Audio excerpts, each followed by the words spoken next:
सबसे बड़ा मुद्दा तो रोजगार है, उसके बाद महंगाई आती है, भ्रष्टाचार आता है। अवसर पड़ा एक कटोरा लेकर भीख मांगने को। सरकार ने मजबूर कर दिया है। 25 साल से जहाँ पे लोग रह रहे हैं, उससे भी ज़्यादा सालों से वहाँ पे रोड नहीं बन पा रहा है, तो ये स्थिति निर्मित हो रही है। सरकार ने मजबूर कर दिया। क्यों चुनावी बहिष्कार कर रहे हैं? अभी तो एक ही कारण है, रोड। अकेला 4 साल से लड़ रहा था इस चीज़ के लिए, अब गाँव मेरे साथ। गाँव जरूर है, लेकिन हम भी पढ़े लिखे हैं। और सरकार, अगर बात शिक्षा की जाए तो 2014 के बाद से शिक्षा बिल्कुल। सभा चुनाव होने को है, 2024 शहडोल संभाग में वर्ष में मतदान होने को है। क्या मुद्दे होने वाले हैं इस बार आपके? सबसे बड़ा मुद्दा तो रोजगार है, उसके बाद महंगाई आती है, भ्रष्टाचार आता है, लेकिन सबसे पहले जो शिक्षा और बेरोजगारी है, ये सबसे बड़ा मुद्दा होने वाला है। आपको क्या अवसर पड़ा एक कटोरा लेकर भीख मांग? सरकार ने मजबूर कर दिया है सर। हमने अपने पूरे जीवन काल में भीख जैसी स्थिति निर्मित नहीं देखी है। अपने पूरे गांव में एक दूसरे से काम चला लिया, कभी कम हुआ तो किसी से मांग लिया, किसी ने सपोर्ट कर दिया।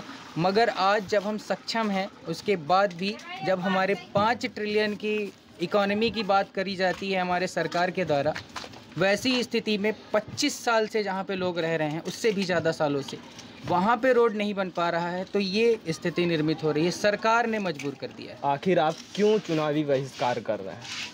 अभी तो एक ही कारण है, रोड। क्योंकि मैं अकेला 4 साल से लड़ रहा था इस चीज़ के लिए, अब गांव मेरे साथ है। और गांव की मांग थी कि रोड तो बनना ही चाहिए, तो जो हमसे सूझा, जो हमसे बन पड़ा, वो हम करने के लिए तैयार हो गए। बीजेपी का कहना है कि गांव-गांव के कोने-कोने तक रोड पहुंची है और नल जल योजना भी पहुंची है और मूलभूत सुविधा सभी हुए हैं और लोगों का विकास हुआ है, ज़्यादातर देखे ग्रामीण स्तर पर हुआ है। मैं एक बात जोड़ना चाहता हूं कि बीजेपी का मतलब मोदी, और मोदी की गारंटी मोदी के मुख से मैंने नहीं सुनी।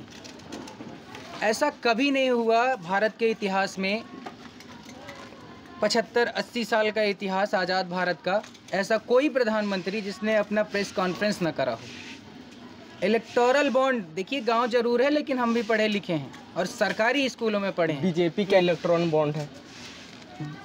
देश बीजेपी नहीं है, पहली बात तो ये। वो बीजेपी के हक में है, हित में है, और वो कहते देश के हक में है। अगर आज मैं बीजेपी का विरोध करूं तो वो मुझे देशद्रोही कहते हैं, तो क्या बीजेपी देश हो गई है?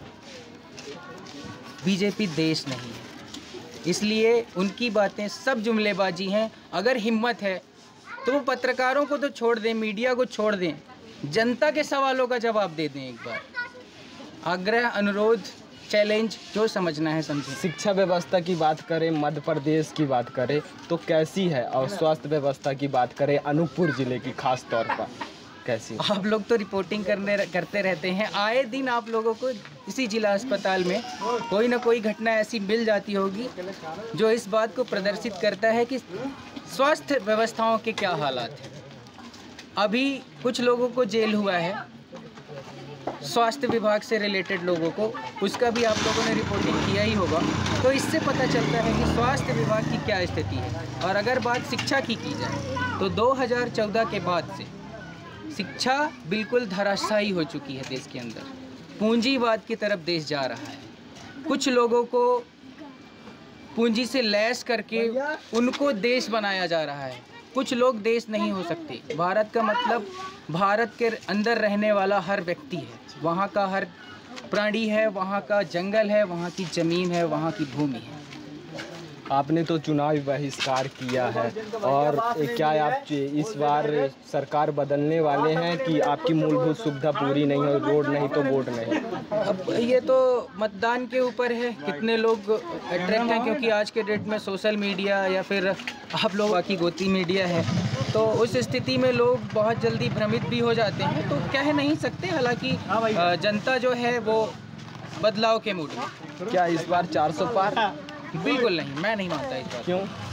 मोदी भाई इस बार 400 पार पूरे, क्योंकि गांव में भी तेजी से विकास हुआ, बीजेपी कह रही है। पुलवामा में 300 किलो RDX कहाँ से आए, बीजेपी को आज तक नहीं पता चला। पूरे देश से कितने सीटें आ रही हैं, इनको चुनाव के पहले कैसे पता चल गया? आते हैं पुष्पराजगढ़ की बात करें, पुष्पराजगढ़ में 2 कैंडिडेट हैं।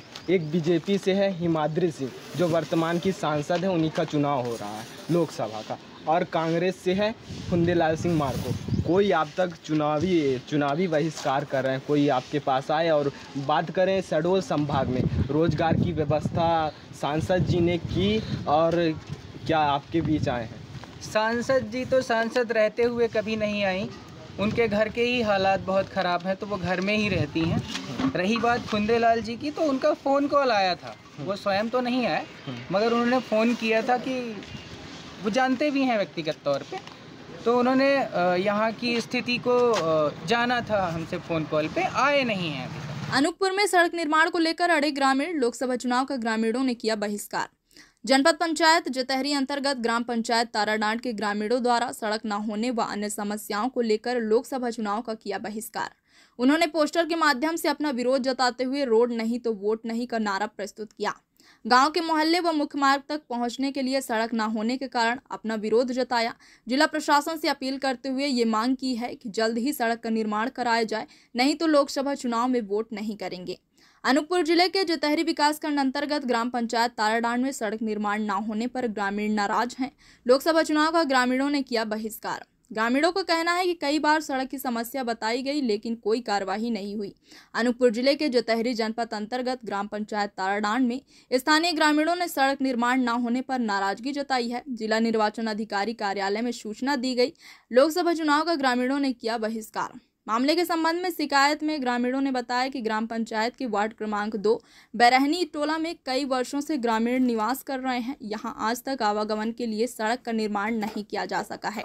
इसके कारण बारिश के मौसम में सबसे ज्यादा परेशानी ग्रामीणों को यहां उठानी पड़ती है। ग्राम पंचायत द्वारा भी कई बार सड़क निर्माण का प्रस्ताव जनपद अधिकारियों को दिया गया, इस पर भी कोई सुनवाई नहीं होने की वजह से सड़क का निर्माण नहीं हो पाया है।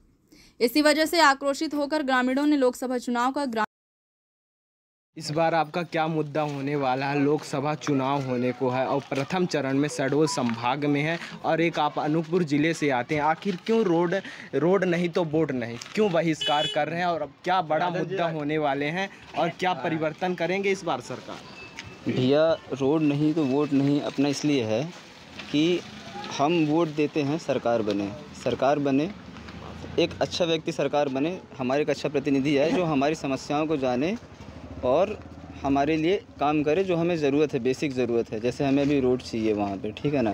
तो ये बताइए, जब सरकार हमें रोड ही नहीं दे सक रही वहाँ पे, तो हम वोट दे के क्यों सरकार बनाए?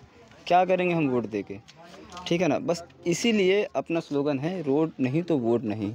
अगर सरकार, हम वोट देंगे सरकार बनेगी, सरकार बने तो हमारी समस्याएँ समाधान हों, तब तो मसला निकले, मतलब हमारे वोट देने का कुछ मतलब निकले। जब सरकार हमारी सुनी नहीं तो फिर वोट दे के क्या ही करेंगे। अद्भुत नज़ारा देखने को मिला, आप एक कटोरे में, आप ये देखिए, इसलिए घूमना पड़ रहा है आप युवाओं को। हमारे प्रस्ताव को मतलब नज़रअंदाज किया जा रहा है, ठीक है। तो इसलिए उनके पास बजट नहीं कहते हैं, तो ठीक है, उनके पास बजट नहीं है। गाँव हमारे, ठीक है ना, यहाँ पास पढ़े लिखे लोग भी हैं, मजदूर वर्ग भी है, किसान वर्ग भी है, और जो पुराने तरीके से जो हमारा मतलब जंगल एरिया है, तो जो जंगल पे डिपेंड होकर जी रहे हैं, उस टाइप के लोग हैं।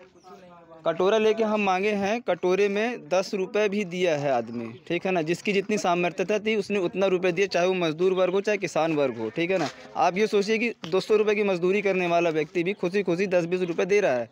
क्यों? क्योंकि वहाँ सड़क बन जाएगी। भले उनका वहाँ पर खेत नहीं है, ठीक है ना, लेकिन जिन भी भाई बंधु का खेत है वहाँ पे सड़क बन जाएगी तो उनकी रोजी रोटी उनकी खुद की हो जाएगी। वहाँ पे वो कम से कम खेती कर सकेंगे, वहाँ पे कुछ व्यवसाय कर सकेंगे। इसलिए सोचिए, जब मजदूर वर्ग 200 रुपये कमा के 100, 200, 10, 20, 50 देने की हिम्मत रख रहा है, तो क्या मतलब फिर सरकार को वोट देने का? जब हम खुद कंट्रीब्यूट करके ये काम कर सकते हैं तो फिर क्या कीजिएगा सरकार को वोट दे के? क्या इतने में आपका रोड बन जाएगा? अगर दिन के हम कल 600 650 रुपये कुछ जोड़े थे, अगर आज भी 600 रुपये जोड़े, गाड़ी इतनी तगड़ी नहीं है, पर मेरे हिसाब से 20-25 साल में बना लेंगे। महंगाई बढ़ी तो भी 20-25 साल में 500-600 के हिसाब से भी बना लेंगे हम लोग। मैं जो 4 घंटे वहाँ पोलिंग बूथ पे खड़ा होकर जो वोट डालने जाऊँगा ना, उससे अच्छा 4 घंटे का मजदूरी करूँगा ना, तो अगर 50 रुपये मिले तो मैं यहाँ का कंट्रीब्यूट करूँगा ताकि मेरा रोड बन सके। क्या इस आपके जो बहिष्कार कर रहे हैं, क्या शासन प्रशासन के आला अधिकारी यहाँ पर आपके गाँव में पहुँचे? हाँ, आए थे, क्यों बहिष्कार कर रहे हैं? हाँ, आए थे। बहिष्कार तब नहीं था, बहिष्कार उस समय मांग थी, ठीक है ना। तो आए थे, आने के बाद बोलते हैं कि यहाँ कहाँ पब्लिक दिख रही है, यहाँ कहाँ रोड बनेगा। ये पूरा तो ऐसे ही यहाँ घर द्वार। साहब आप यहाँ खड़े हो, वहाँ रोड बनाना है। आप सड़क पे खड़े हो के, अब जहाँ सड़क है ही नहीं, जहाँ है वहाँ आप गए ही नहीं, ठीक है ना। आपको जाना ही नहीं वहाँ तक। आप आए हैं 4 चक्के में, ये रोड पे खड़े हो, आप खड़े हो के आप देख रहे हो, आपको कहाँ दिखेगा। आप कम से कम वहाँ जाइए तो देखिए, तब तो आपको समझ में आता है कि वहाँ बनना है कि नहीं बनना है। रोड पे खड़े होकर बात नहीं हो पाएगी ना। आपके पूरे